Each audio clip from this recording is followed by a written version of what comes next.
already said too much. So I'm going to hand it over to Meg, who has pulled together some incredible women, Elaine and Connie and Katie, to walk us through social impact and how it affects entrepreneurship. And then once again, we'll have time at the end for your updates, your shout outs, anything that our startup community needs to know. So happy Friday. Meg, I'll turn it over to you. Thanks so much, Neela. I've also been having tech issues today. So I feel that even though we've been doing this for a full year, the tech issues persist in our virtual world. So I will do a quick introduction here, and we're going to start off with a poll of all of you. It's great to see 48 folks with us here this morning. And I'll have all of our presenters do a quick wave just so as we pull up some slides, you know who to look for. So Ashlyn, Elaine, Katie, and Connie, if you want to just wave. So as we've got you all on the screen, folks know who you are. That would be awesome. My name is Meg Stoyer. I work for Forge North, and we are the Metro Hub for Launch Minnesota. So we get to work alongside the 4 partners you're going to hear from today and another 6 partners who are just doing incredible things in our region. And so you all know a fair amount about Launch Minnesota. You all know a fair amount about our wonderful state. And I think oftentimes we talk about our industries of strength in terms of healthcare, food and agriculture, and our enterprise technologies as a headquarters economy. But what's happening between and within all of those industries of strength is a real focus on social enterprise and social entrepreneurship. And how are we making an impact? We call ourselves problem solvers here in Minnesota. And I've just been so impressed over the last 3 years as I've learned more about our social enterprise and social impact ecosystem and what's happening in our community. So our folks here today are going to be sharing with you more about that, both about the ecosystem itself and how you can get engaged in all of their really incredible work. So before we get started, I want to ask all of you to hop in the chat and tell us, what do you think of when I say social enterprise, social entrepreneurship, or our impact ecosystem? So if you're familiar with the space, if you're operating within the space, if there's a word that comes to mind, if you can put that in the chat, we'll give you a minute, 30 seconds to a minute here that'll help our presenters today understand where this community is at in their knowledge of this space. So as you all do that, I will pull slides up, and then Ashlyn, I'll let you kick it off.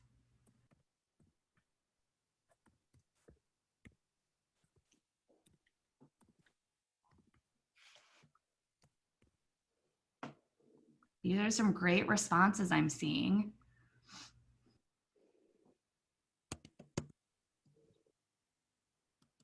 Elaine, could you unmute yourself, please? Thank you. That doesn't happen very often.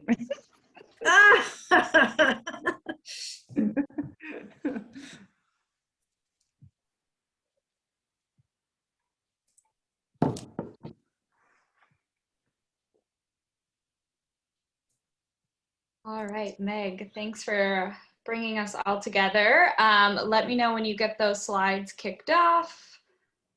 Great.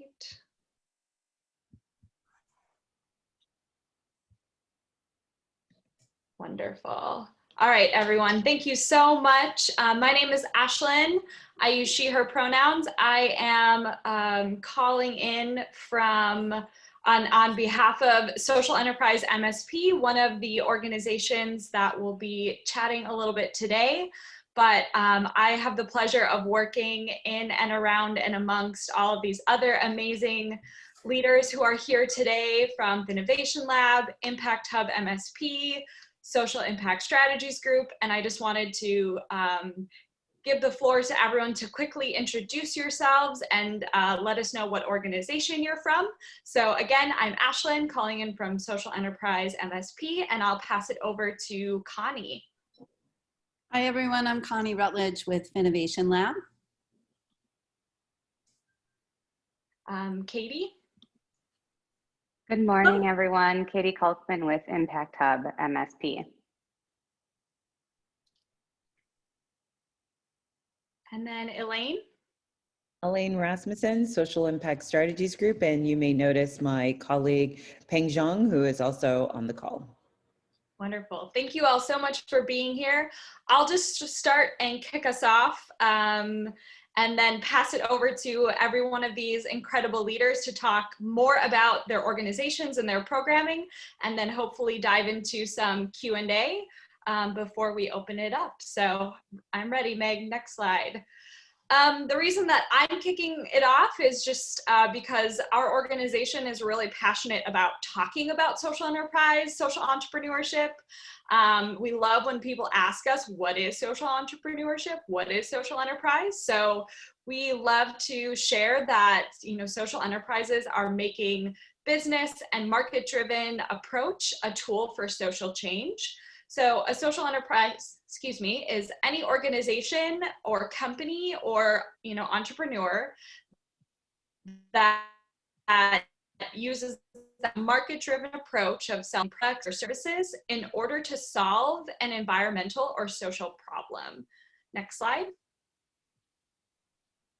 So I know a lot of people think about nonprofits when they think about social impact or mission-driven work, but we know that social enterprises can be both a nonprofit that has that revenue generation added to it, but also business, using business strategy as a tool for this change, and really being intentional with either a legal social corporate purpose, such as a benefit corporation or a B Corp certification, but also that, you know, just social intention in the structure of the work and business that you're doing. So social business can look a lot of different things and means a lot to a lot of different organizations, depending on the goals that they're trying to achieve and the mission that they're trying to serve.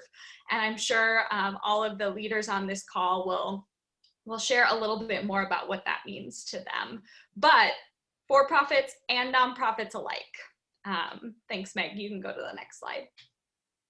So I'll just chat a little bit about our organization.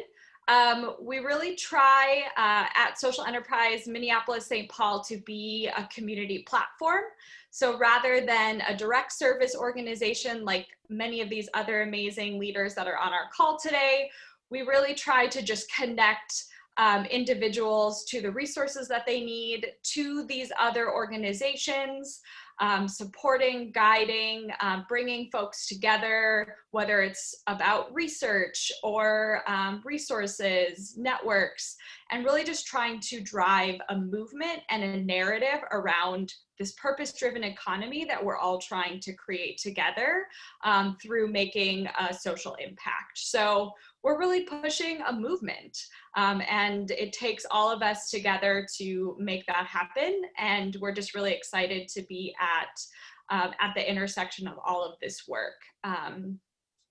Next slide. But some of the things that we do offer, so we have a searchable resource database on our website that has curated leaders, resources, other institutions in our region that can help support social enterprises or individuals who are looking for impact-oriented resources. Many of them point to the organizations that we're going to hear from today. We have impact hours, so we'll do one-on-ones with entrepreneurs to help guide them to find different resources. We also, in our newsletters, have curated events and opportunities specifically for social entrepreneurs. We curate them locally and globally. Next slide. And then we really want to just talk more about social enterprise. We're trying to get the word out about what it is, who are the change makers in our community, how do we find them, how do we support them. And so we do events. We have a lot of storytelling that we put out. So if you are a social entrepreneur or you know one and you want to blast out stories and really just share that community, please let us know. We want to amplify those stories. We are building a directory of social enterprises so you can support them, you can be in the directory. we're launching that during our Impact Pace event, where we're highlighting the wonderful stories of our community and the impact that they're trying to make on May 6th of this year. So I hope you can attend and get to know our social impact community even better and more deeply. So next slide.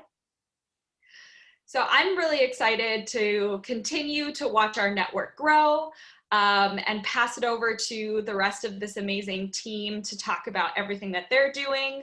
But wanted to include some other folks that are a part of our network. I know that this is not everyone, but we do have some amazing networks and communities a part of everything that we're doing in and around social impact.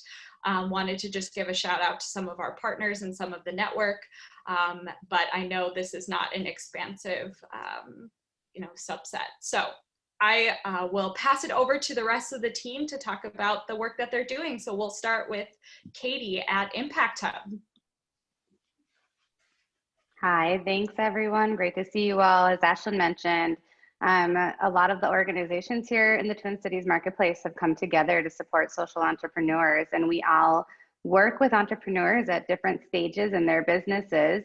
Each of us will tell you a little bit about some of the programming that we do, but we're always, depending on who's coming into our spaces and our programming, we're always helping our entrepreneurs get to that next opportunity.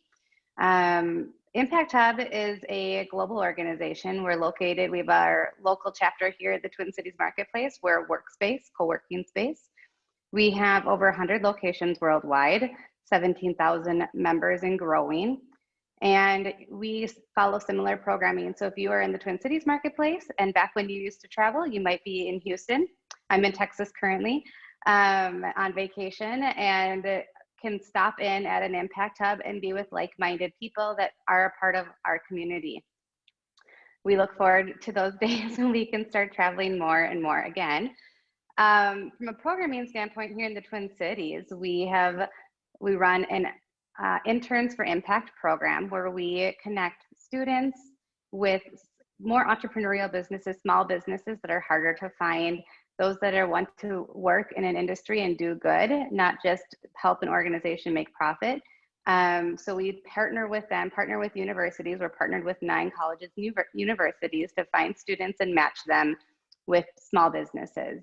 This year, we're going to have this next cohort, we're going to have about 15 interns in our program.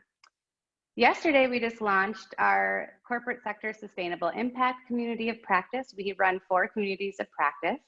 Yesterday's event was mostly focused on corporate responsibility, or ESG, which are, words that we use in the sustainable space. ESG meaning environmental, social, and corporate governance, and bringing together leaders, mostly in the medium-sized enterprise space, to start talking about how do we locally want to make an impact? What are we going to hold each other accountable to? What are we going to do here locally? How are we going to support one another? Other communities of practice we lead are impact investing, impact reporting, and then we started last year in 2020 what we call Be Enthusiast, which turned into a certified B Corp, Be Local chapter here in the Twin Cities Marketplace, where we have about 25 businesses who are certified B Corps, and they've come together to start forming their own programming as well. We're really excited about the work they're doing. There's a lot of really amazing cohort opportunities here in the Twin Cities, fellowship programs.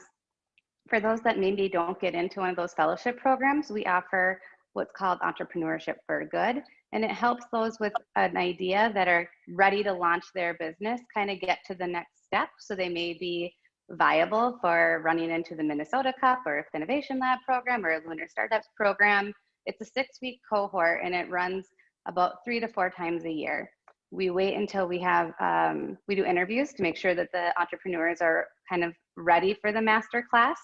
And then that's how we kind of start the program. So if you're ever interested in launching a business for good, let us know and we'll add you to the wait list for the next class. Lastly, our space, being a co-working space, we want it to be accessible to all. So we're always looking for opportunities for work exchange. We have a robust work trader program. So if access to space because of the membership dues is too hard, we're always looking to build collaboration among our members in those work exchanges. And then I just realized I didn't mention the Chameleon Shops or 1 Million Cups. Chameleon Shops is a partnership with the Downtown Council. We're really looking forward to 2021 and 2022 and rebuilding back downtown Minneapolis and having more access for our BIPOC retail leaders to have access to space in untraditional models. We partnered, downtown councils partnered with a lot of the corporations downtown, a lot of the landlords downtown. We are opening 2 retail spots next month. One is Coconut Whisk and one is Sisters Co-op. 1 Million Cups happens every Friday at 9 a.m. And it is not just social. So it's for all businesses to kind of practice your pitch, way kinder than the Shark Tank, but similar, where you would do a couple-minute pitch on your business and get feedback from the community. And mostly people just come and ask questions. So if you're an entrepreneur and you want to learn more about 1 Million Cups, it's available for all, and we work with Forge North on that too. I think I'm passing it off to Elaine. Hey, good morning, everybody. Thank you so much for giving your time today to hear about us and all the wonderful folks that I have an opportunity to connect with and be in partnership and collaboration. So once again, I'm Elaine Rasmussen. I'm the founder and CEO of Social Impact Strategies Group. We have 2 big buckets of work and then some sub buckets of work. So the first side is we are a certified B Corp. We provide consulting and facilitation specifically around operationalizing your social impact and racial equity goals. So we don't do DEI training. What we like to say is we're the ones you call after you've had your DEI training and you're trying to figure out, what do I do now? And through that work, we've done so much work working in the ecosystem that we had to start another organization that is actually supporting that, and that's our Connect Up Institute. For some of you who may have attended our Connect Up conference, this is just an expansion of that. But really the work of the Connect Up Institute, which is where we've moved a lot of our entrepreneur community support work, is really around a couple of things. One, narrative change around the viability, the accessibility, and connecting resources, networks, and capital to rural communities as well as people of color across the diaspora. We really want to amplify and expand the notion of what social enterprise is. And what I mean by that is a lot of times we think about social enterprises in the concept of the people that are employed by the company, the product, how a product is made, how it is sourced, and those types of things. And when it comes to people of color, that notion of social enterprise really needs to be expanded. And an example is, some of you may be familiar with Rocky Robinson. The product, Audra, who is now part of the Lunar startup cohort. But, in talking with Rocky, one of the reasons why she started the business is there wasn't really a place to see little Black girls on product. And having a product that was for little Black girls that was really from a positive perspective. So for us in our community, that is positive social impact, that a little Black girl in a market where there are hardly any products for her in mainstream stores can walk into a store and look at a product and see somebody who looks like her, and not just a caricature of her like Aunt Jemima or some of the other degrading images of Black folks, but a positive image. And so that is just as important when we think about social enterprise, of changing mindsets around the people that are being served and the people who are in our communities. Some of the other concrete things that we do, we're also working on policy. One of the things, after having many conversations with our former commissioner, decommissioner, Shantara Hardy, she was just driving this point home of like, people who are working in business need to understand what's going on in policy because these policies impact them. So we decided to take up some of that charge with Social Enterprise MSP. We've been working on doing some racial equity and social impact policy reviews, and we've got some policy briefs, which I'm sure we'll promote later at the end. But we really encourage you to come to our May 5th policy roundtable, which is focused on HF 600. We'll be talking about what's in that policy, what are some of the issues and challenges of that policy as it relates to small business, and particularly small business in rural communities and for Black and brown folks. Some of the other concrete programs that we offer, similar to my colleagues here, we offer one-on-one technical assistance, but I would say we're a little bit different is that we focus on early stage and existing businesses that are over 3 years old, as opposed to startups. We have found that there's a big, huge gap in the marketplace. We have a great community that supports startups, but we really need some energy that's focused on those businesses that are already established, that are already generating revenue, because they have a whole different set of problems than and challenges that they face than the startup entrepreneur. We are going to be launching this summer our CEO circles. Those are an opportunity for small peer-to-peer connecting with a subject matter expert. We also will be launching our Money Move circles, and that is predominantly for investors who are looking to align their money with their values and trying to figure out what that means for them and what that looks like, and where are the opportunities to invest across asset classes. And finally, we are going to be launching our Integrated Capital Fund, which will be provided blended patient capital for those middle stage, early, second stage businesses that are in rural and Black and Brown communities. So thank you so much for listening. Thank you for taking your time with us this morning. And I will pass it off to, is it Connie who needs? Yeah, Connie, thank you. Yeah. All right. Thanks, everybody. Let's see where to start. I want to just amplify what Elaine is saying in terms of expanding the definition of social enterprise. And I mean, when I think about social entrepreneurship, I really think about it as the evolution in our economy that we need. So, you know, we've got economic inequality, racial discrimination, gender discrimination, environmental degradation. All of those things have had a negative effect on our creativity and innovation.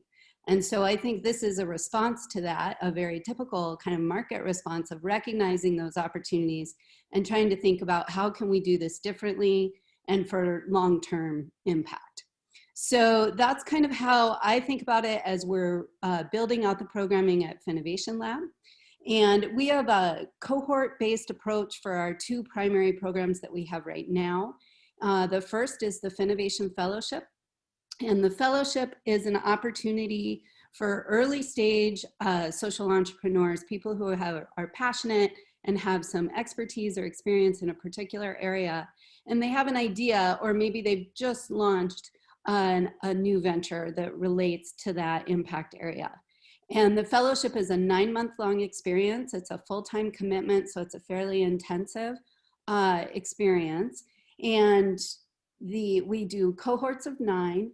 They get mentorship, workspace, curriculum, and $50,000 living stipend. So it's an opportunity for those early stage entrepreneurs to take a moment and really focus on the creation, strategy, and launch of their business. We use a lot of lean startup methodology as well as leadership development work and capacity building, and thinking about the contextual landscape for systemic social change. So right now that application process is actually open. It opened on April 15th and it closes May 15th. So please let anyone in your networks know that you think might be a good fit, that the opportunity is open.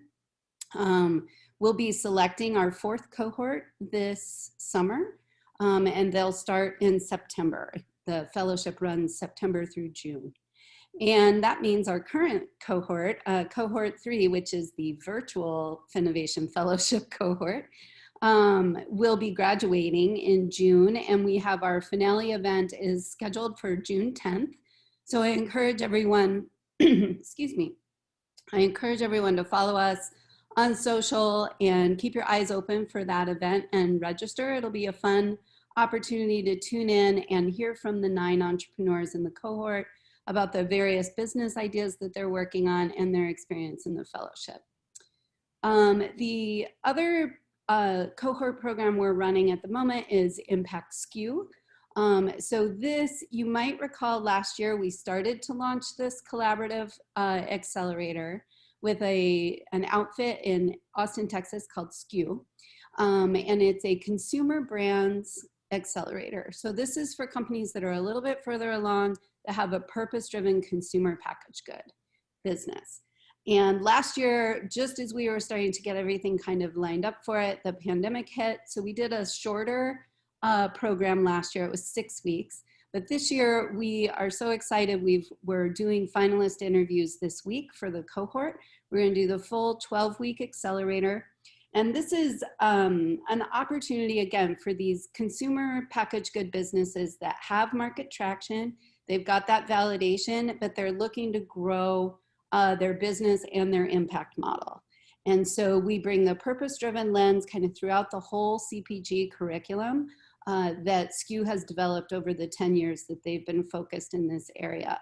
And it brings teams of mentors for each founder. So that's part of the unique model, is that everyone in the cohort gets a 5 or 6 person team of mentors that have deep CPG experience. And that is our philosophy here, is building out that connective tissue between the CPG expertise we have from General Mills, Target, Land O'Lakes, and so on, and connecting it with startup entrepreneurs both here and across the country.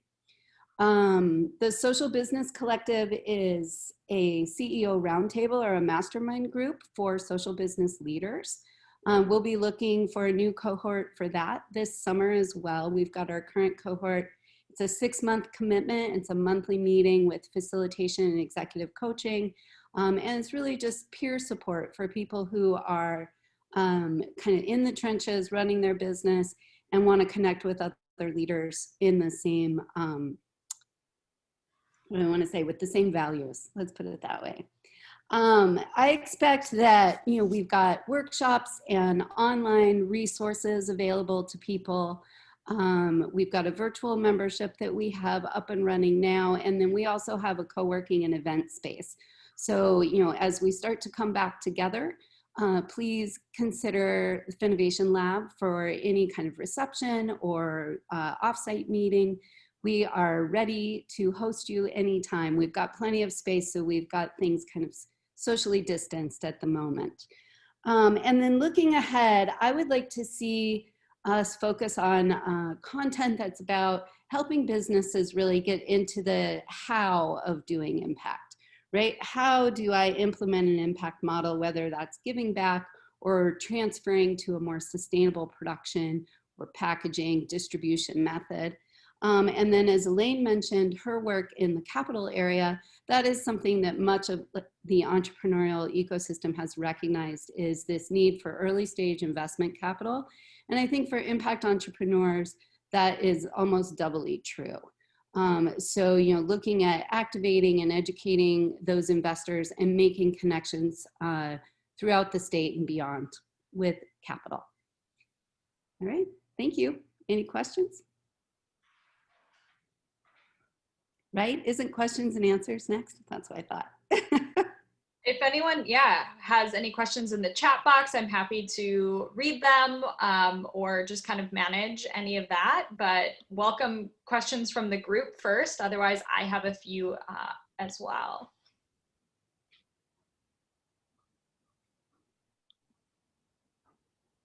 Any questions from, well, I'll let you add some questions as they come along, but I have a couple for the group. Thank you, Katie, for helping put this together. But we answered a couple of the questions throughout, but I'm wondering if anyone from the team wants to talk about the differences of how you serve impact or social entrepreneurs versus traditional. And are there any lessons that traditional entrepreneurs who don't consider themselves impact can learn from this work? So I will start. So for us, understanding that, particularly I think in rural communities and BIPOC communities, this is still such a new term.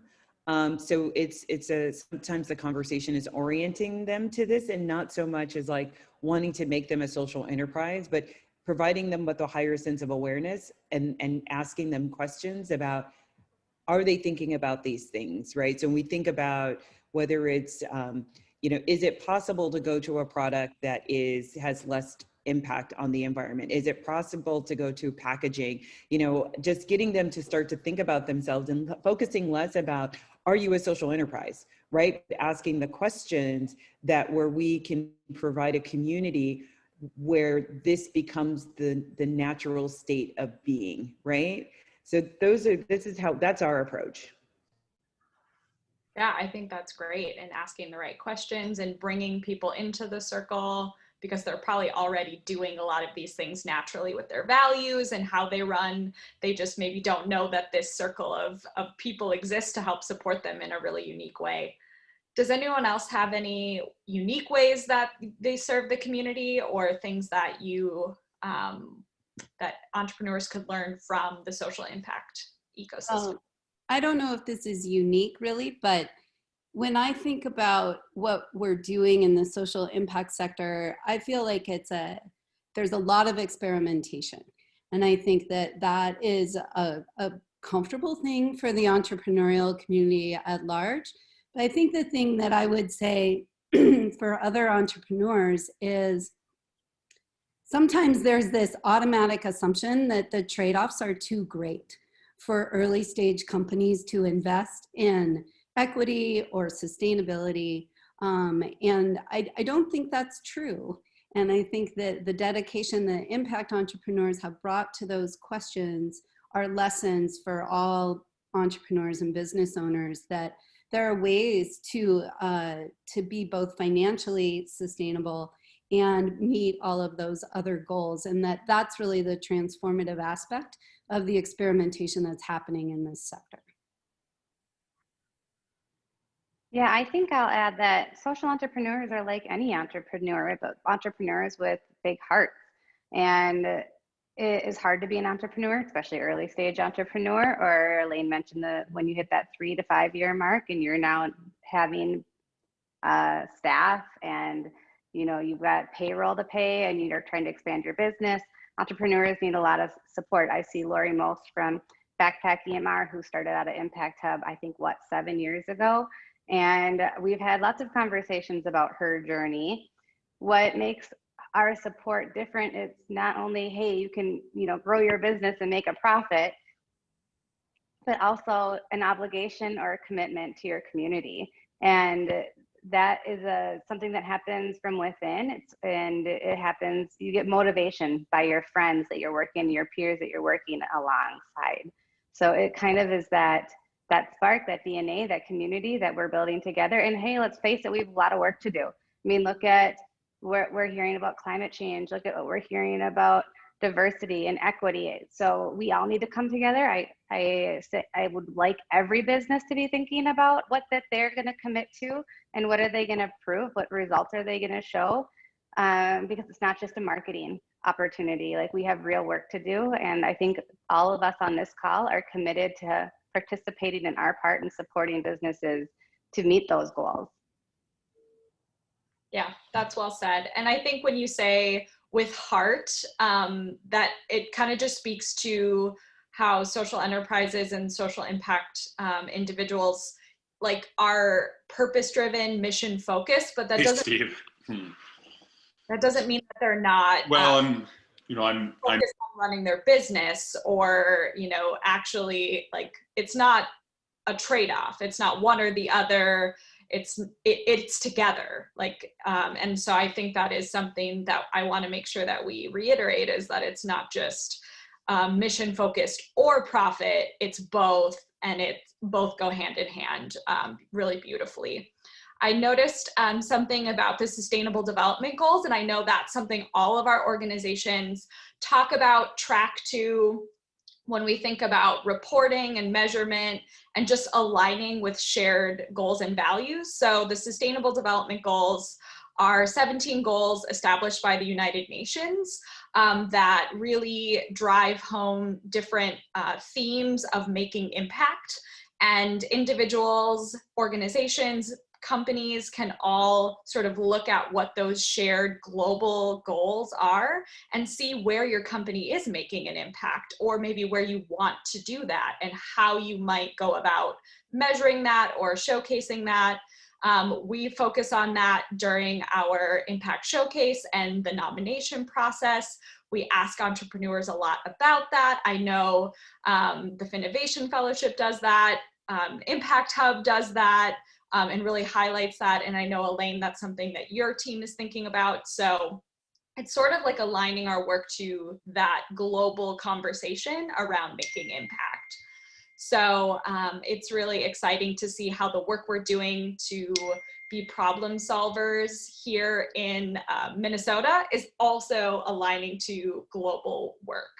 And so if there's any other questions from the community, otherwise I can give it back to everyone to share more about what everyone's doing. But I do have a write-up on all of these amazing organizations and their programs. So if you want to hear more about the specific programs they're doing, it's all linked in this written post. So you can go and explore, get connected with them, and find more about the programs that they're looking for. But any other questions?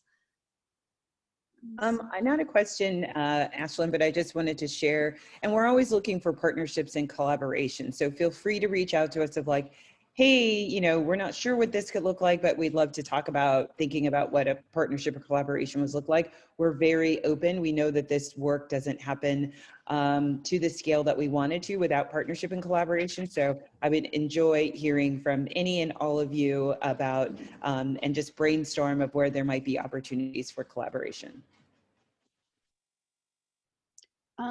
There is a question in the chat that, Elaine, I'm wondering if you have any insight in to, which is about from Tasha on the CPG company with inclusive employment, reducing unemployment and disability community. And if there's any grants or state funding for that kind of thing, are you aware of any policy incentives in that arena? The incentives that I'm aware of, they're not specifically explicit like that. So one of the things that you'll want to start to do is look at those incentives that are related to job creation, because that's usually where they're buried, right? So depending on where your community is, it could be IRRB, and I'm sorry, I don't know what that stands for, but there are lots of state agency, county agencies, metro agencies that have these sort of pockets of money. They're buried very deep in their websites. So I'm not going to say it's easy to find them, but they are there. They're usually not a whole lot of money. Here, actually, let me take that back. They're usually either for a really small amount of money or for a lot of money. And there's not like a whole lot of in between, but start to think not so much singularly about what you're doing and that it's CPG and it's people with disabilities and those pieces, but really thinking about more broader of, hey, is this going to lead to job creation? Because there's a lot of support around that and lots of flexible financing around those sorts of organizations that are looking to, particularly if you're looking at 10 plus jobs. I would look on the DEED website, Department of Economic Development, as well as the Minnesota Revenue. Great, thank you. I see another question. How do we build consumer customer demand for social enterprise businesses? Anyone want to pop in?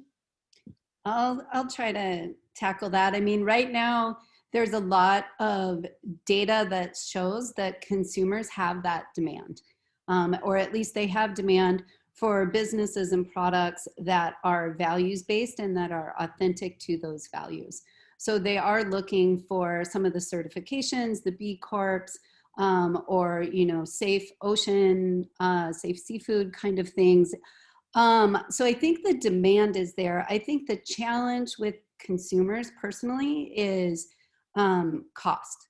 And, you know, looking at some of, if we're just looking at consumer products and how people are spending their everyday dollars, that I think is a deeper conversation around aligning money and values in our purchasing as well as say our investing. And so I think the demand is there. I think it's a matter of getting people comfortable with choosing something that maybe is $1 more because of those values. And we see that happening in different generations differently.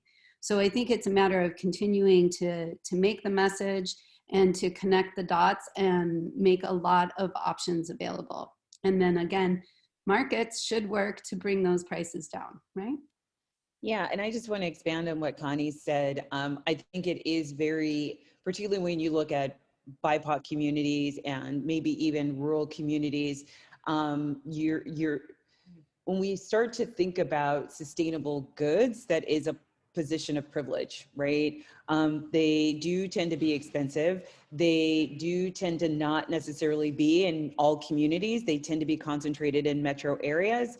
I think it is a movement that is being powered by millennials and Gen Zers.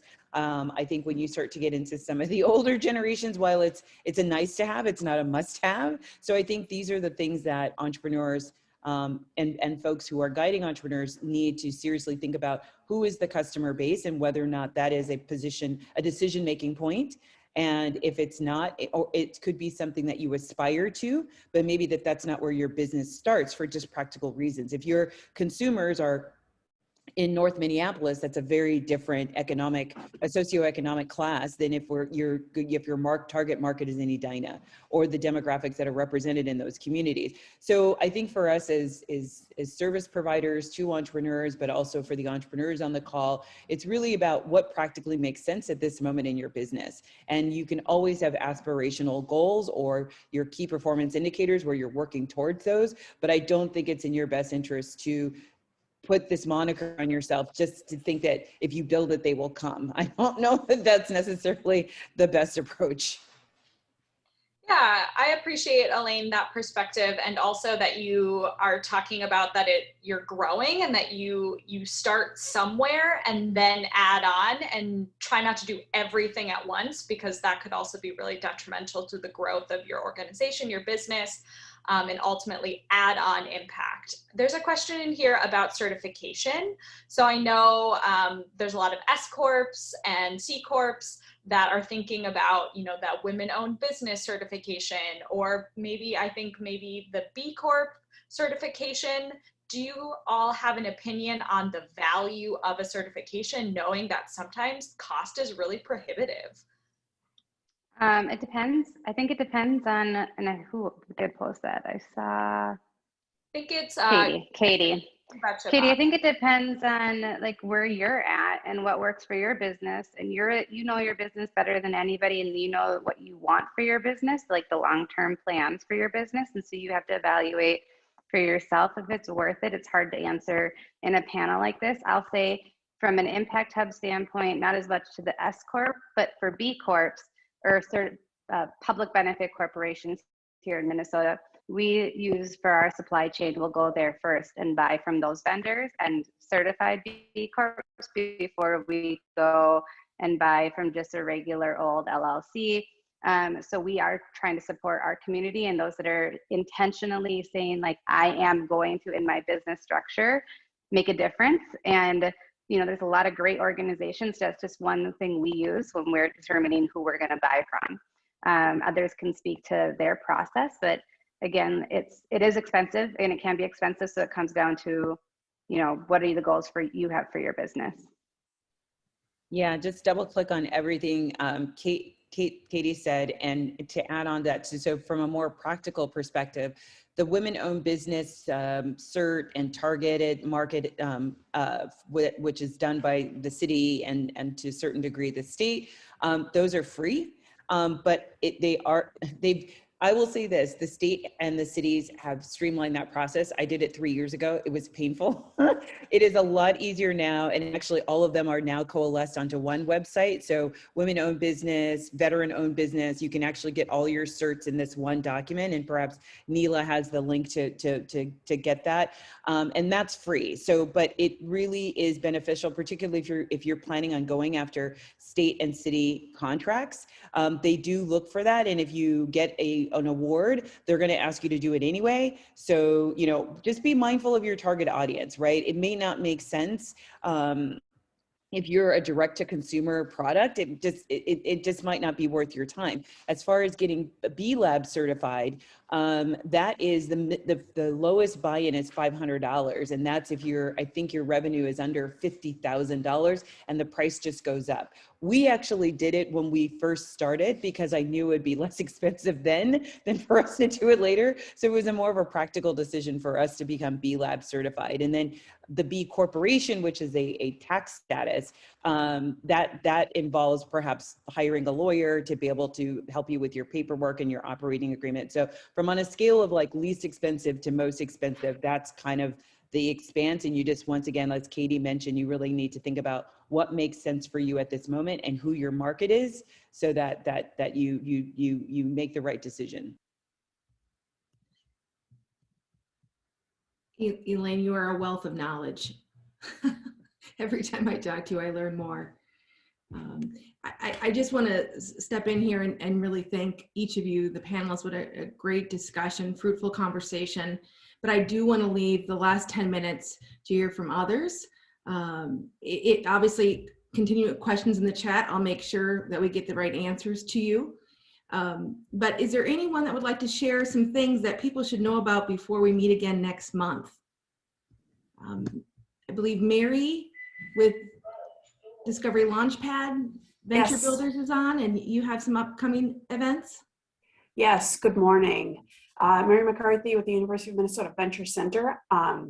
So I've got a program coming up on Monday, and it's all about exiting your company. So you've been successful, you've built this great company, and now you want to cash out and sell it to somebody else. Well, on Monday at 3, there is a free webinar that I'm doing. I'm going to put right here in the chat. You can all attend, have all your startups attend. It's free, like I said. I've got an attorney from William Mitchell Hamlin speaking, and she's got a lot of experience in governance. So thanks. Hope to see you there. Anyone else have anything that we should, Minnesota startup community should know? I hope some of the panelists put some of those dates and links to some of your events, so people can register for those. Connie, I know you mentioned an event in was it June, and there was Ashlyn, you had something in May. It would be great to have some links in that. I do have an update on the angel tax credit for anyone that is looking for that. Unfortunately, the $5 million has been fully allocated in our general fund. We have still 4 million out of the 5 million remaining for our targeted populations. So that's women, greater Minnesota, minorities, veterans. In 2021, we should not have any of those dollars remaining. If those dollars, that tax credit dollars, are not spent by October, those will transfer back to the general fund. So it's a challenge to you as entrepreneurs, as investors on the call, as startup organizations. Let's try to get those investment dollars to our targeted businesses. Hello, this is Sharon James. I work with Four Directions Development in the Red Lake Tribe in Minnesota. Welcome. And I just wanted to make a comment on the social aspect. Every entrepreneur that I come and work with, they have that social values and, you know, wanting to give back to the community, to the point where I'm struggling with them and talking to them about, okay, the stability of your business comes first.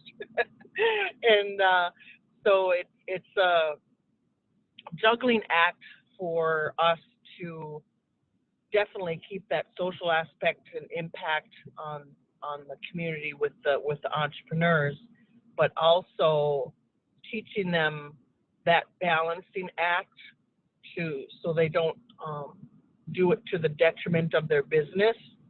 So I was just wondering if anybody else had any tips on how to keep them motivated and incentivized, but still keep them safe with that balancing act. I hear you. I mean, I have to remind entrepreneurs all the time that, you know, if you're not doing anything well, if your business doesn't exist. So, you know, those basics in your business have to make profit. You have to pay yourself. You're going to have burnout.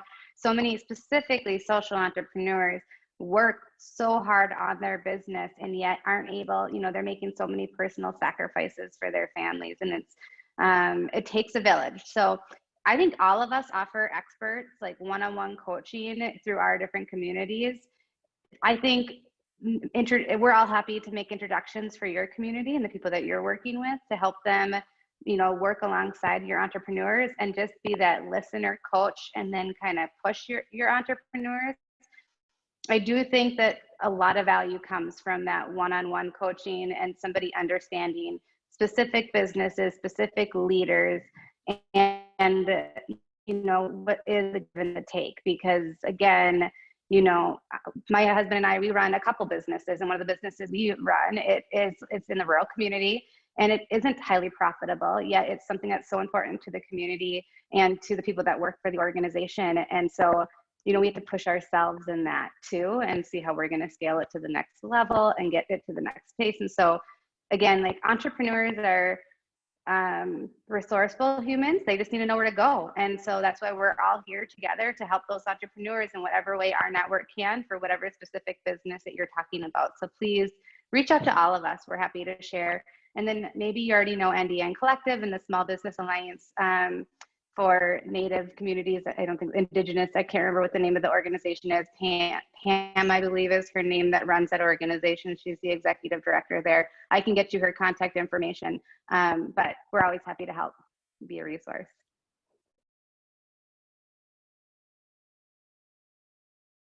Any other questions or comments or things people need to know about? There's such incredible things happening across our state. Don't be shy. Entrepreneurs, any questions for all these expertise on this call? Hi, this is Susan Langer. This is so exciting. I love listening to all of these resources, Neela, and having these forums. These Friday forums are so powerful. So thank you for coordinating it and putting a spotlight on social impact. It's important for all of us to be thinking of it. And I think Scott Cole, when he mentioned the SDGs, I know this group really focuses on it, but I think the more that we can encourage others, entrepreneurs, that is, startups, to align with that. And I'm telling myself, I need to get more detailed and specific about that. So I applaud you all, and thank you so much for this. Thank you, Susan, for all you do. All right. Well, thank you so much to our panelists. This has been a great conversation, and thank you for giving your time to each of you today on this Friday morning. Now it's time to go refill your coffee mug, right, and get ready for the rest of the day. I hope everyone found the time valuable, learned something new, made a new connection. We're meeting again next month, the fourth Friday, and we're going to have a panel on legal advice for our startup community. So we'll have a host of about 4 different panelists, all sharing different aspects of and sharing their legal advice. So that will be another good one to join. So enjoy the day, be well, stay safe, and thanks for all you do in Minnesota startup community.